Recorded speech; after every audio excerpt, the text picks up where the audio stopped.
Hello, hello. While my review for chapter 404 was more than a week late, here I am a little earlier than I have been, just a little bit, with my review for chapter 405. In this chapter, Togashi revealed to us yet again more groundbreaking information and continued to tie together events on the lower floors and, per usual, set up events for all-out chaos. But without further ado, let's get into this chapter. This chapter starts with someone playing a card game. Spectators talk, and a woman seems confused because she's used to seeing people play poker with 5 cards. It is worth mentioning, as far as I know, at least in America, this type of poker doesn't really exist, but that's not so much the point. A man explains to that woman that in this version of the game, while you can get more than 5 cards, you are not allowed to fold. The risk and reward exponentially increase with each hit. And when we finally see who's playing this game, this idea of gambling with exponential risk and reward is very fitting because it's Hisoka. It's also worth mentioning that this game is referred to as Go to Heaven, making me think that the Hisoka killing is about to begin, but one thing at a time. Hisoka ends up leaving the table and begins to think to himself in a slightly saddened way. He calls himself Vanilla. He says that when the Chimera ants were around, he was never interested, saying that they were just ants after all, and I'll add this in quickly. Although I wanted to believe that he was calling the ants weak in this part, that is not what he meant. I'll get into what he meant in a minute, but he is not calling them weak. But he said that when the Chimera ants were around, he was never interested, and he even brings up feeling Hulkenberg's rumblings, but not even being interested in him after discovering that it was a group ability. And just to add this in quickly, while this does get partially explained later on in the chapter, Hisoka likely has a connection to one of the princes, which is why he has access to the information such as Hulkenberg being a group ability, who he is in the first place, and most importantly, the fact that Guardian Nenbeast exists. It's technically possible that Hisoka is just a mega genius and was able to figure all this out just by feel, but he's almost certainly being fed information on that. But Hisoka goes on to say once again that he's too vanilla, and that group kinks and animal play doesn't do it for him. What he wants is a single partner so that they can love each other to death. This is a very Hisoka thing to say. Him showing love by viciously killing someone definitely adds up, and this also goes into what I was talking about with the "they were just ants after all" comment. He wasn't interested in them because he literally saw them as animals. Fighting to him, as weird as it is a loving and sexual thing. I know, it's weird. It's a critique I have about his character, but it's kind of interesting, and it's still true. He wasn't interested in the ants because they were animals. He's not into bestiality, and he's vanilla. He's not into polyamory. He doesn't want to do, group sessions, as I'll say. So he's not interested in something like Hulkenberg. But back to the story. Hisoka then says that it's sad, but he doesn't mind playing with himself. And I didn't like the way that felt saying. And as we see Hisoka walking away, we see another Hisoka watching him from around a corner. It's then revealed that when the spiders first split up, Crollo wanted Bonolenov to transform into Hisoka. This makes sense because back in chapter 377, Bonolenov explained that he would search for Hisoka in disguise by transforming with metamorphosis, but that was never expanded on until now. But in this chapter, we learned that the plan Crollo gave Bonolenov was to disguise himself as Hisoka and roam around where Mafia members frequent. The core of the plan was for one of the Mafia families to find Hisoka and invite him onto a higher tier in the boat, meaning tier 1. In order to maintain balance on the boat, the Mafia families would want to keep Hisoka and the spiders separated. So, by having the Mafia families invite a fake Hisoka, the Mafia families would then leave the real Hisoka alone, and that would allow the spiders to find the real Hisoka without much problem. As we exit the little flashback that explains all that, it's made clear that the area Bonolenov and Hisoka are on is the first tier of the Black Whale. Bonolenov then thinks back to Crollo telling him that Hisoka would likely get himself up on the first floor anyway, So if Bonolenov is invited up by the Mafia, he should be careful about running into him. It's also mentioned that Hisoka likely would make friends with a prince. We don't know that for sure yet at all this chapter, but let's keep it in mind. Krollo also told Bonolenov that if he ever sees Hisoka, to get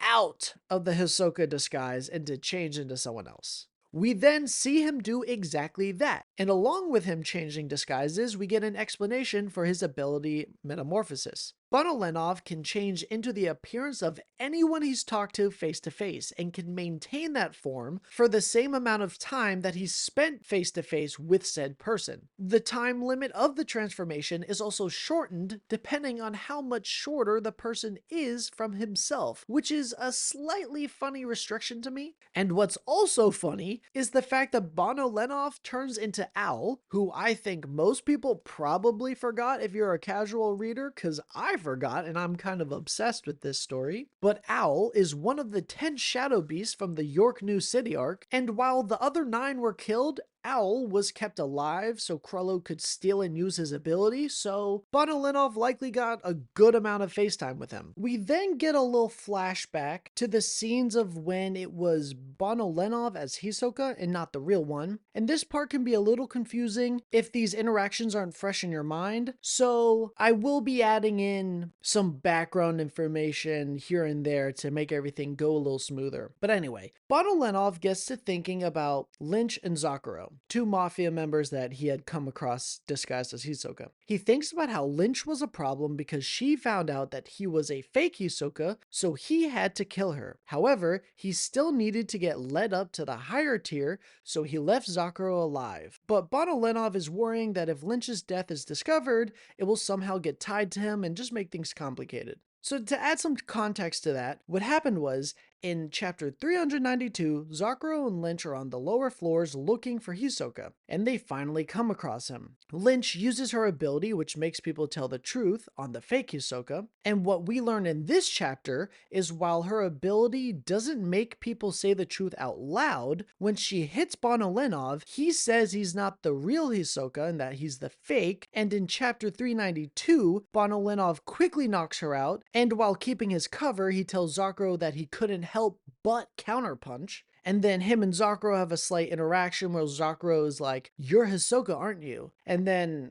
Bonolenov just knocks Zakuro out as well. Then, in this chapter, we see how when Lynch woke up from that, Bonolenov disguised himself as Zakuro and asked Lynch if the person they just came across was Hisoka, but she says it's not him and that it's a fake, and whoever it really was is either a Phantom Troop member or from the Heily, and that they need to go tell Henry. Then, off-screen, Bonolenov disguised as Zakuro kills Lynch, and then back in chapter 393, when Zakuro wakes up, Bonolenov is disguised as Lynch and tells him that the person they came across was Hisoka, and that he's in the theater and that they need to get Henry. While it's a little unclear how or when Bonolenov sneaks away from Zakuro and turns back into Hisoka, and then goes into the theater where he meets with Henry and gets invited to the first tier, here we are. He somehow made that switch, met with Henry, got invited to the first tier, and then we're here. Current point in time, Bonolenov then thinks about the possible complications of Lynch's body being found,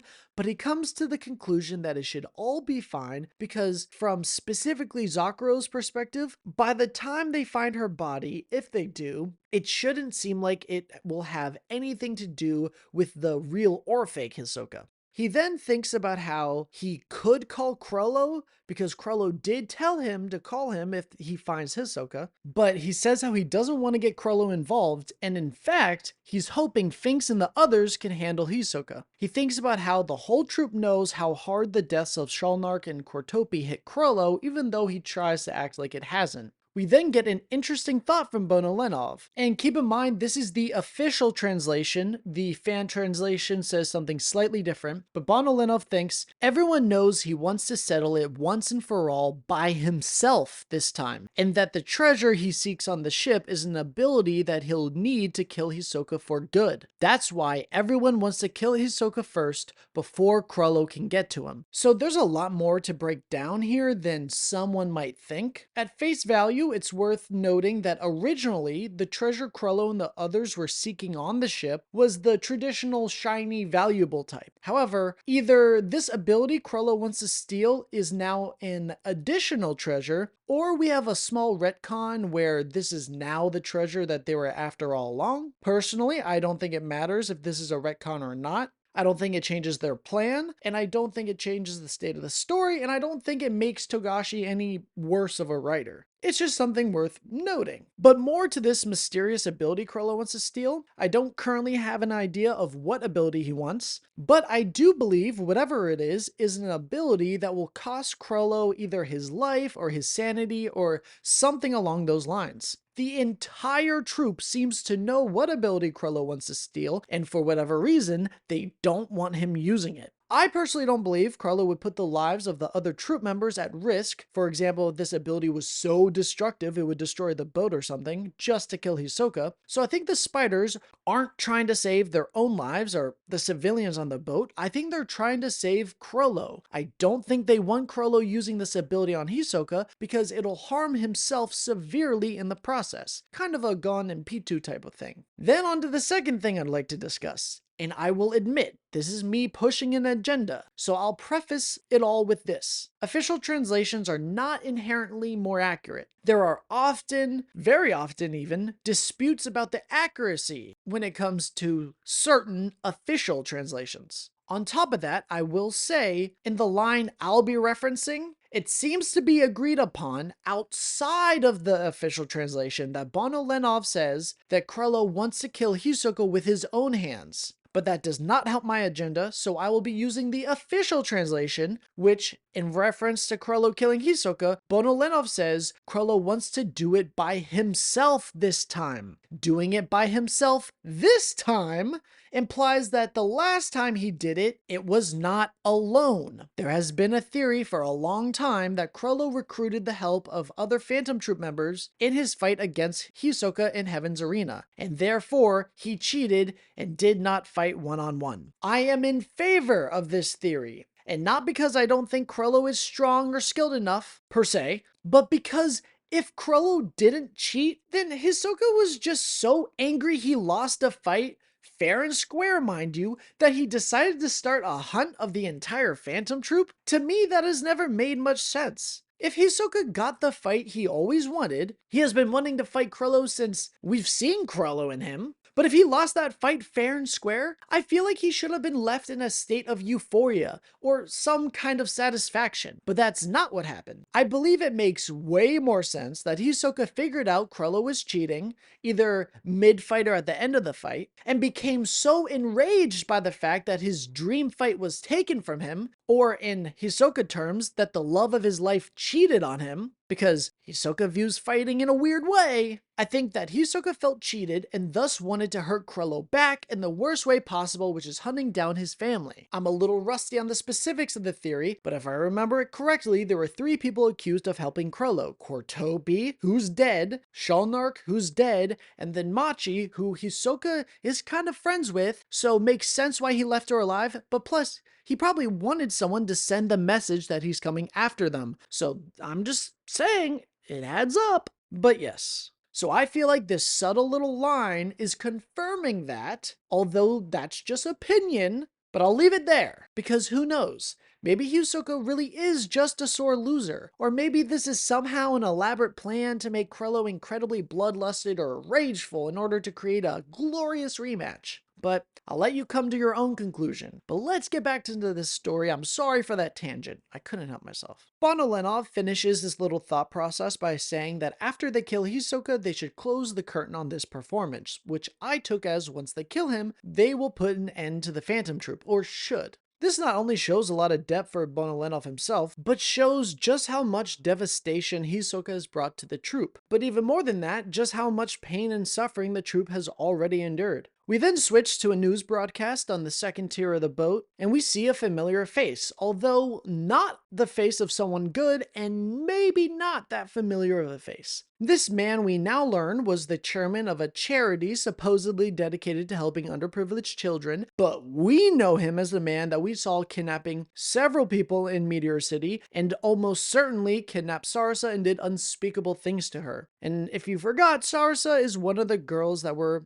in the friend group with Krollo and the other original troop members when they lived in Meteor City. But we learned that 10 years ago he was brutally murdered, and with Krollo walking underneath the TV screen showing the broadcast, we can only assume that the spiders got their violent revenge. And while I don't think there's a clear timeline, and this is just kind of Google telling me this, but Krollo is currently 28, so 10 years ago he would have been 18. It's not super clear, but I think the Phantom Troop originally formed when Krollo was about 15, 16. So what looks like what happened is the Phantom Troop formed.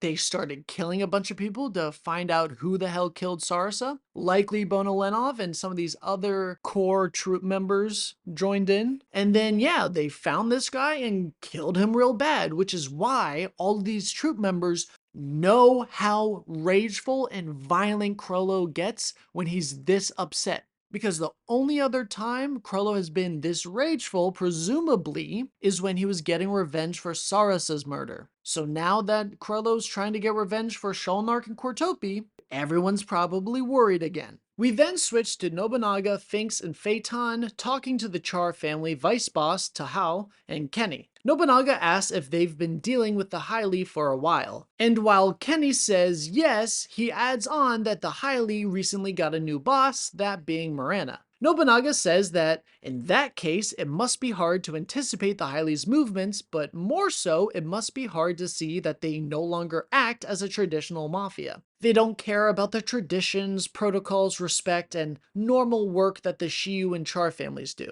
The group discusses this exact point after Morena took over the Heily. They are no longer the group that the Char and Shiyu are used to dealing with. Phinx asks what kind of person Morena is, and Kenny hints at the idea that the original Heily boss could have been assassinated so that Morena could take over. Regardless, Morena is a known figure, being of royal blood but not eligible for succession. Kenny then says that while they know who Morena is, they don't know her goals, and he then asks the spiders if they have any idea. Nobunaga then says that it seems that the Heily operate the same way that the Phantom Troop does, which we already saw to a fair degree. They are a very clear parallel, but essentially, the boss explains what the goal is, and then the underlings approach it as they see fit. Nobunaga shares this thought process, but ends with the fact that the end goal of the Heily is to destroy everything, and his analysis is spot on because that is exactly what their goal is. They want to destroy everything. Tahao seems a little confused, so Nobunaga clarifies that the Heily want to destroy literally everything. The ship,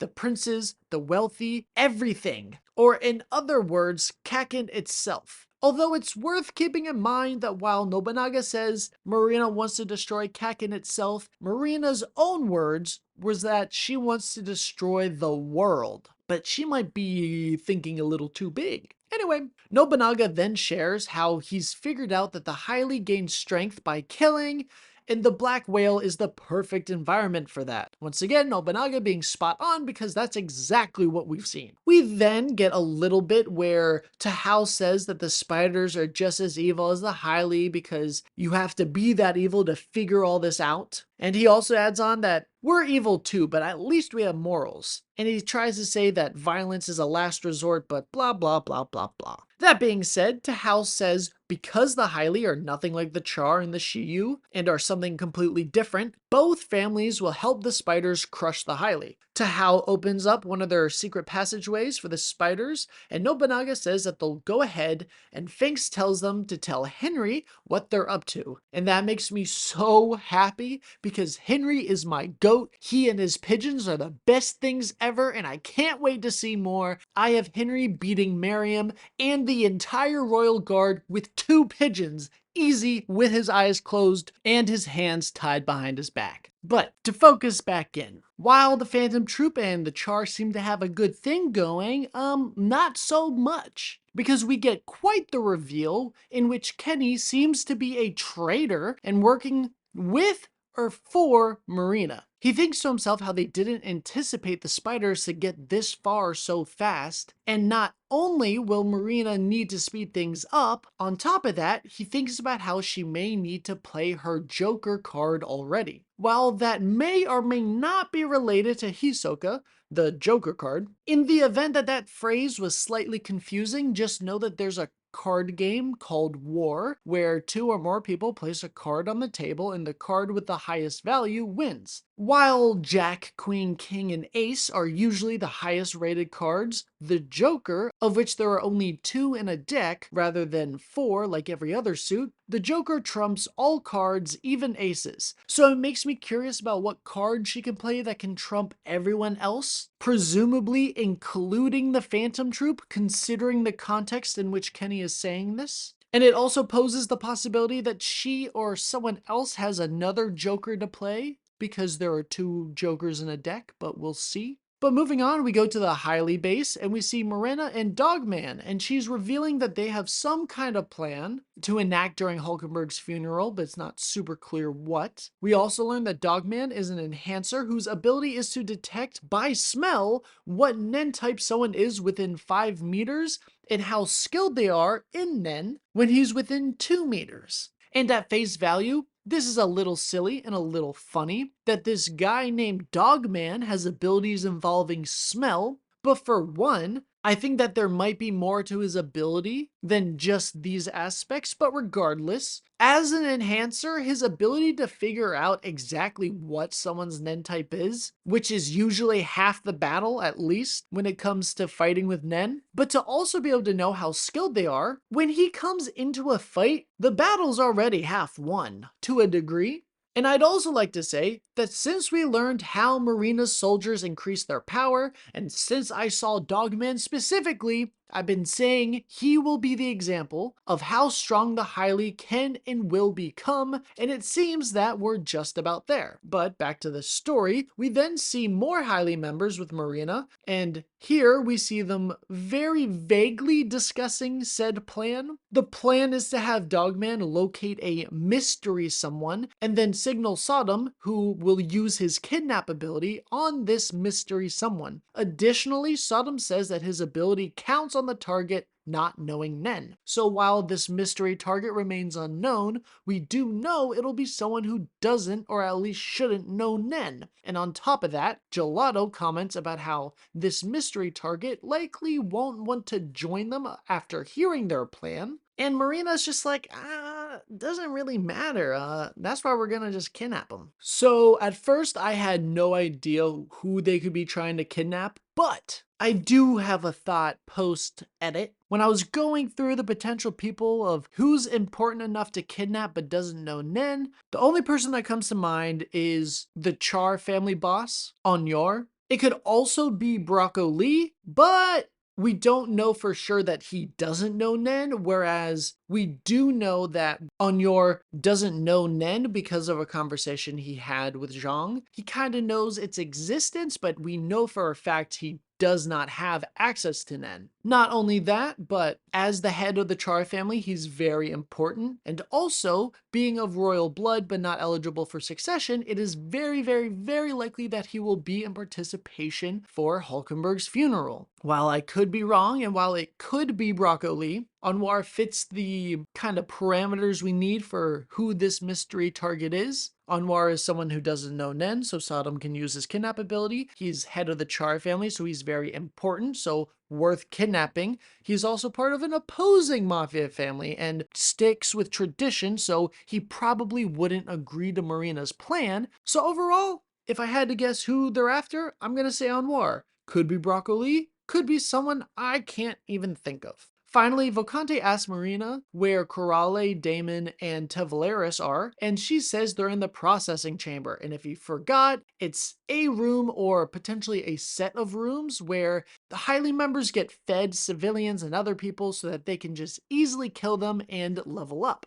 And then she adds on literally the worst news I have ever heard in my entire life. And that news is that Corrale, Damon, Tevaleris, yeah, they're leveling up so they can get revenge on my goat, Henry. But at the same time, it doesn't matter how strong they are. They're not gonna kill Henry and his pigeons. Adult Gon, Prime Isaac Netero, Beyond Jing, the Phantom Troop, Miriam, the Royal Guard, Karapaga, Cyridnik, Prince Camilla, Hulkenberg, all of Prince Benjamin's guards combined couldn't take down Henry, even if he was blindfolded with no arms and no legs. However, on a real note, all three of Tevaleris, Corrale, and Damon have reached level 51 and their auras have grown considerably. And Tevaleris says it's time for a mafia hunt. Finally, to finish off the chapter, we see Tahao leading the Phinx, Nobunaga, and Feitan crew to a room, and as the door opens, Tahao says, from here on out, things will get intense. And while we don't see what's in the room, all three spiders looked either a little shocked or a little concerned, but something's going on in that room. The room that I presume is this leveling up room, but who knows? So boy, oh boy, what a chapter. Having 4 chapters of loaded action taking place on the first floor with all the princes, and now getting another look at the lower floors with the Mafia and the Spiders, I'm reminded that this is my favorite ongoing plot. Not to say that one is inherently better than the other, it's just this lower tier storyline, it just does it for me. It really does. And seeing Hisoka again, or more correctly, finally seeing the real Hisoka, was super awesome. He's been so much cooler than I used to think he was when I was first watching the anime. And just knowing that we're actually like in the climax of the story rather than just being like, oh, okay, I see we're building towards something. Finally being in the payoff of all that buildup, it just feels so good, and I'm so excited. But that was a super fun chapter. Let's get into some of my thoughts, and let's start with talking about Hisoka. For starters, I found it oddly nice to see that in his own weird way, Hisoka has gotten a lot of development. When I used to think about Hisoka, aside from being a sizable creep and a clown, the first thing that popped into my head was that he was someone who was always looking for a fight, looking to fight the strongest. However, and using the context that Hisoka views fighting as loving and sometimes sexual, the way he used to be was as if he was a man hopping from woman to woman, just trying to have some fun, but deep down wanted that deeper connection. And that's the Hisoka we have now. He's not interested in all the fight equivalent of a one-night stand. And this is kind of what he was talking about with he's vanilla. Although extreme examples, he's not just trying to have these one-night stands, he isn't into bestiality, I can't believe I said that, and he's not into group play. He just wants to find the one, which is a lot of development in a really weird Hisoka way, but I really like it. And then beyond that, I'd like to say that I am 100% sure that Hisoka knows that Bonolenov is following him. Or at least that someone is. He might not know it's specifically Bonolenov. 2 pieces of evidence I have for this claim is that when Hisoka says he doesn't mind playing with himself, we immediately see Bonolenov disguised as Hisoka. And while it could be like a weird, playing with himself way,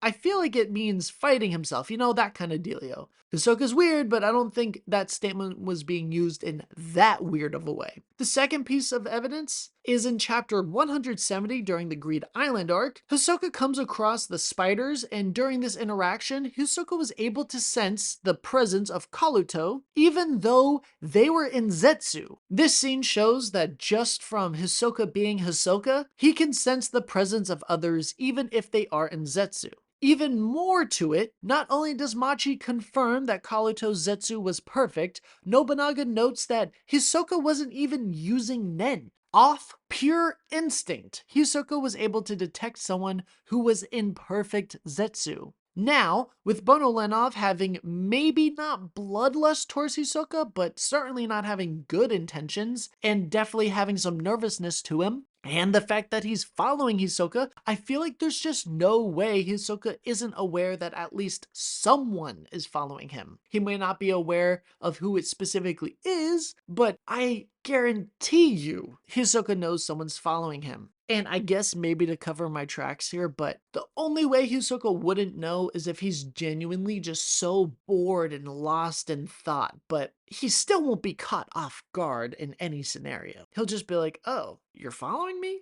Other than that, I feel like this true love Hisoka is searching for will be found with Crollo. And I think Hisoka will see the other troop members as people trying to keep them apart. And with how the troop seems to want to keep Crollo away from Hisoka, it's almost a wicked Romeo and Juliet story, and it would be interesting if in this version our Romeo and Juliet survive while everyone else perishes. One last thing I have to say is that during the casino scene, two things got my mind thinking. First is Hisoka's luck. He was able to pull 5 threes and 2 aces, and although the game he was playing uses multiple decks, that is still very lucky. And then continuing that luck, we see him play a slot machine and he hits a jackpot. My thinking is Togashi chose to show Hisoka getting lucky. And while it could just be oh, Hisoka's winning all this money, how cool, but he doesn't care, I think this idea of getting lucky is deeper than that. I think it's foreshadowing that soon he will get this one-on-one relationship where he and another, that being Crollo, can tear each other apart in the way that Hisoka wants, and that is how he shows his love.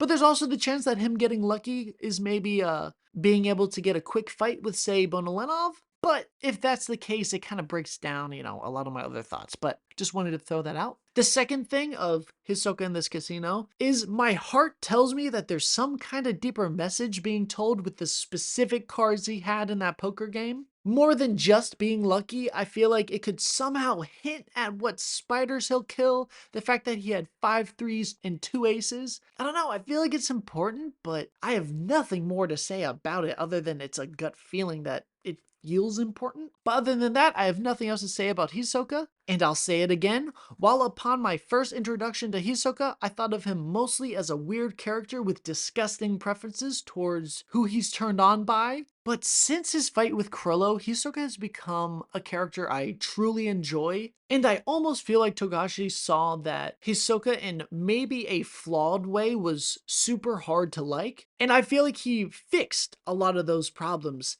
But I move on. Next thing I want to talk about is the Char family, specifically Kenny and Tao. And while I make this video, I don't have more examples off the top of my head, but I feel like while Kenny is definitely shown to be working with Morena, I think Tahao may be as well. One specific scene is when Nobunaga says that the Heily aren't really the Heily. Kenny and Tahao share a look with one another that when you have the context that Kenny is a traitor to the Char, this to me looks like an understanding look, that Tahao and Kenny know that the spiders are learning the truth faster than anticipated. There's also the fact that maybe because Prince Luzurus is the benefactor of the Char family and Luzurus is such a nonchalant man, that maybe Tahao along with Kenny see the Char family as weak and have moved their loyalty to someone who's stronger, in this case, Morena. Also, the way Tahao asks Nobunaga to further his explanation on what's going on with the Heily makes me think he's asking to see what else he knows rather than being in the dark about the subject and wanting to be enlightened. Also, from what I remember,